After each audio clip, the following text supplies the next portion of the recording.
Internacionales. Nepal y China detuvieron las tareas de rescate y esto es una de las noticias más importantes del ámbito internacional porque otro lago glacial se desbordó.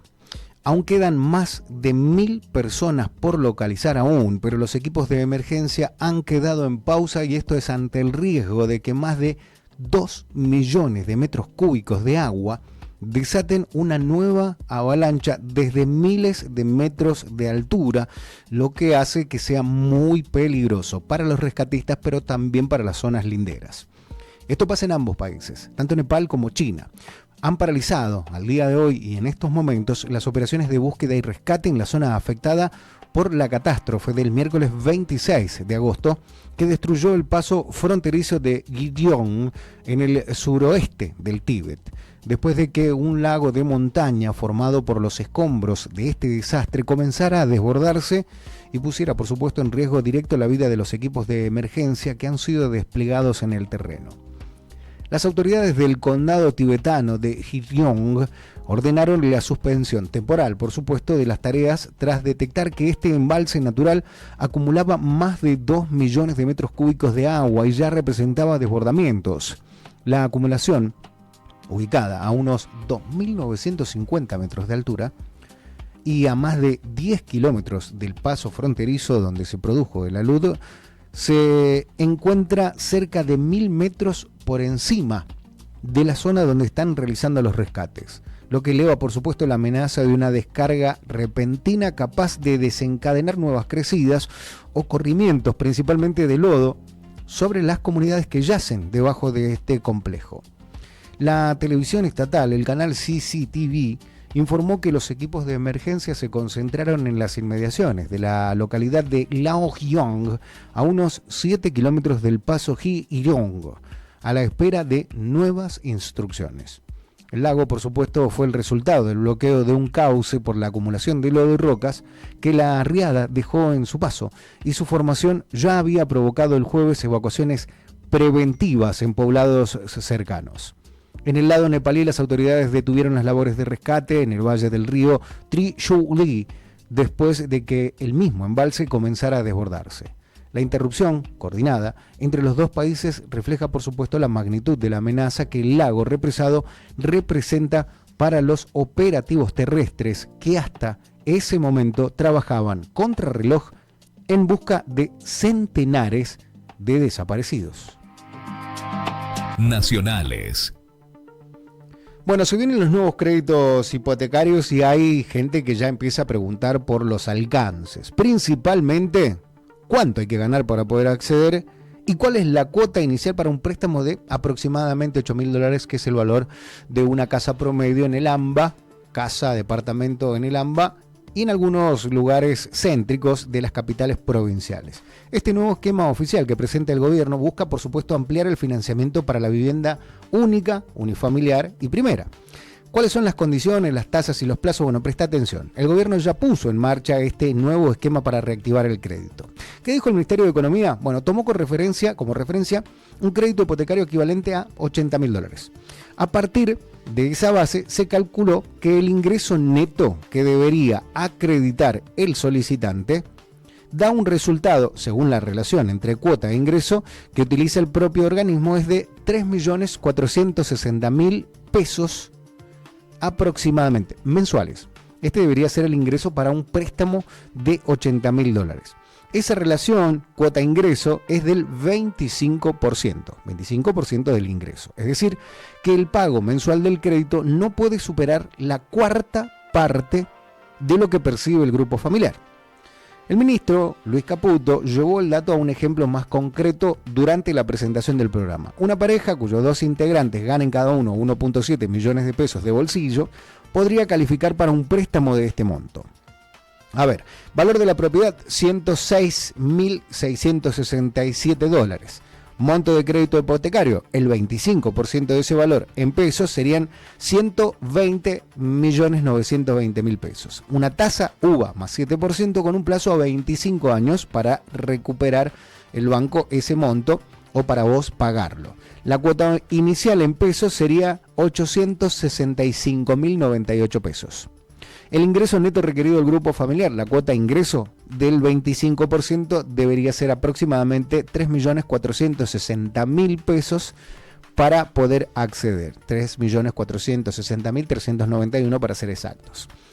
Ese ingreso requerido surge de un ejercicio que Economía construyó sobre un caso puntual.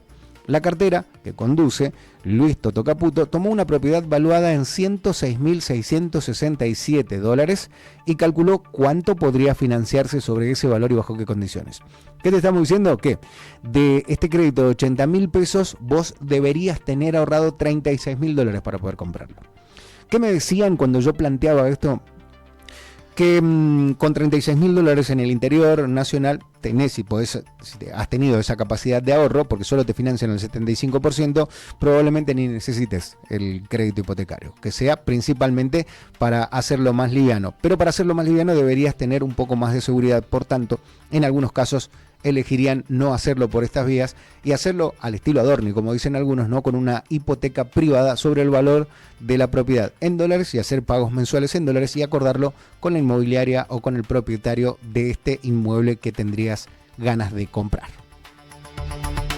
Deportes. Bueno, vamos a sumar a una de las glorias de River Plate que dirige el primer equipo, dos glorias más.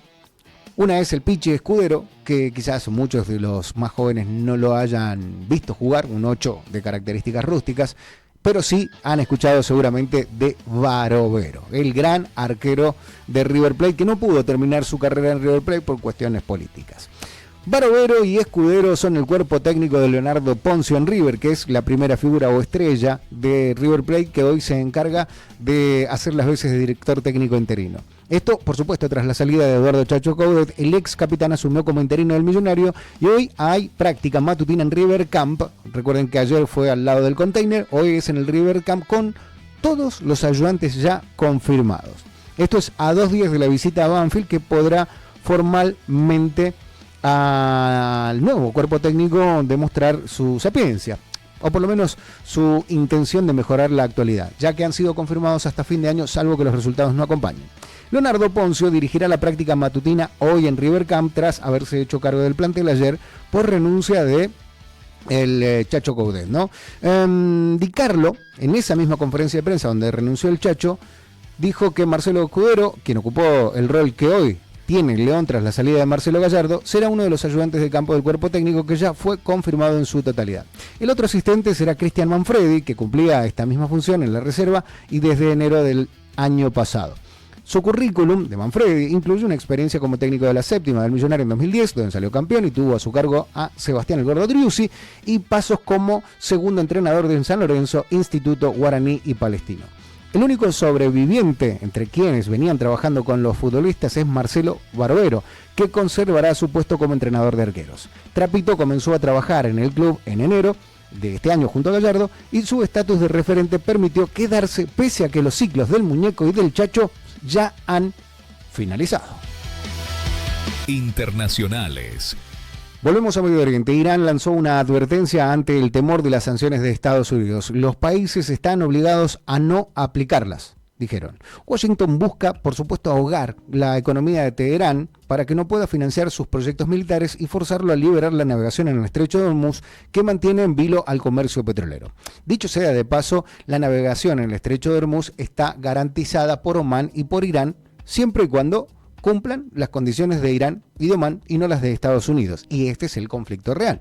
El régimen iraní afirmó este viernes que los países están obligados a no aplicar ni reconocer las nuevas sanciones impuestas por Estados Unidos contra Irán. Una campaña de presión económica que calificó el régimen de continuación de la guerra. Para tenerlo presente, ¿no? Y cito, todos los países están obligados a abstenerse de aplicar tales sanciones, indicó el Ministerio de Exteriores iraní en su primera respuesta oficial a la operación Paria Económico, anunciada por Estados Unidos el próximo lunes pasado. La cartera de Exteriores sostuvo en un comunicado que las sanciones estadounidenses suponen una grave violación a la Carta de las Naciones Unidas, terrorismo de Estado, una violación a la soberanía nacional de Irán y una extensión de la guerra que Estados Unidos e Israel iniciaron el 28 de febrero. Cito nuevamente, la declaración de guerra económica contra Irán constituye una continuación de la guerra agresiva que Estados Unidos y el régimen sionista han librado contra Irán durante el último año y medio bajo pretextos falsos e infundados, poniendo en peligro la paz y la seguridad regionales e internacionales, indicó el ministerio. Nacionales.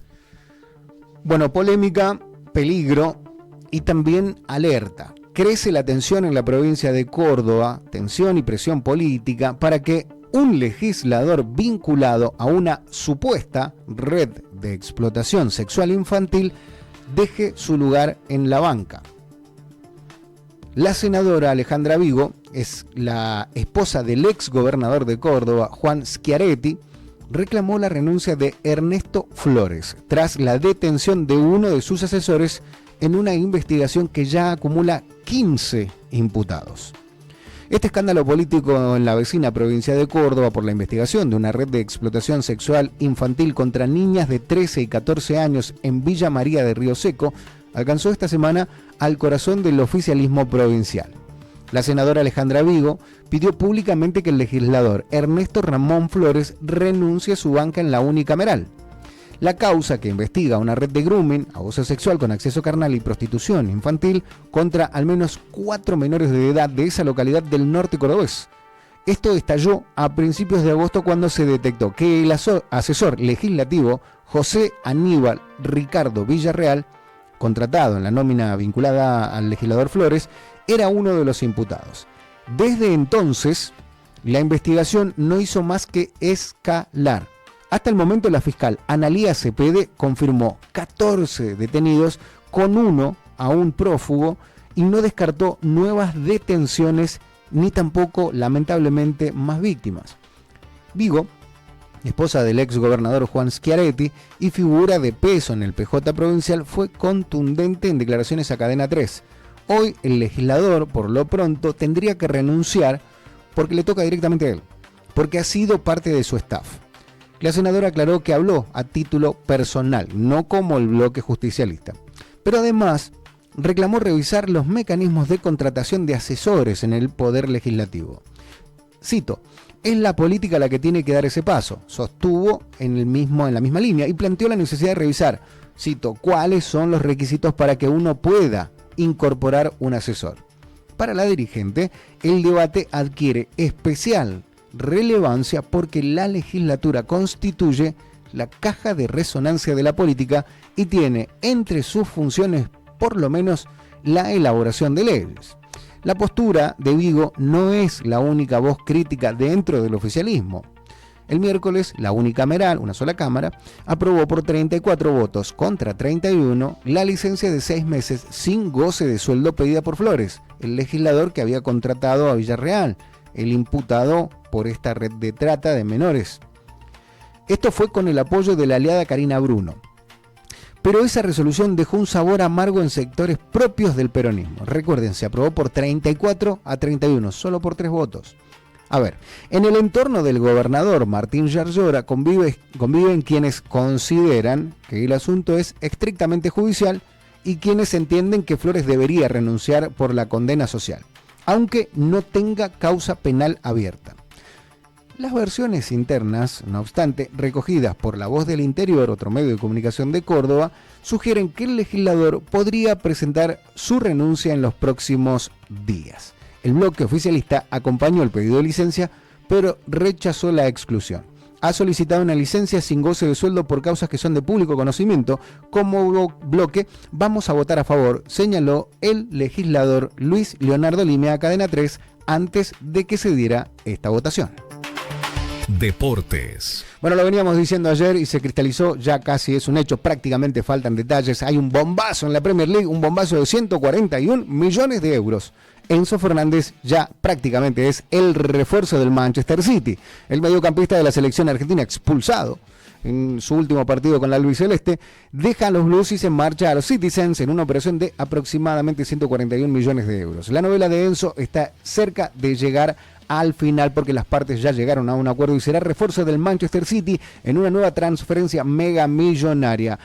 Enzo, de 26 añitos, 25 en realidad, volverá a protagonizar un nuevo fichaje mega millonario, según le informaron a los medios de comunicación varios referentes del hecho. Los Citizens pagarán cerca de 141 millones de euros, firmará un contrato hasta 2032 con la opción de estirar por una temporada más. ¿Cómo lo recibirán en Manchester?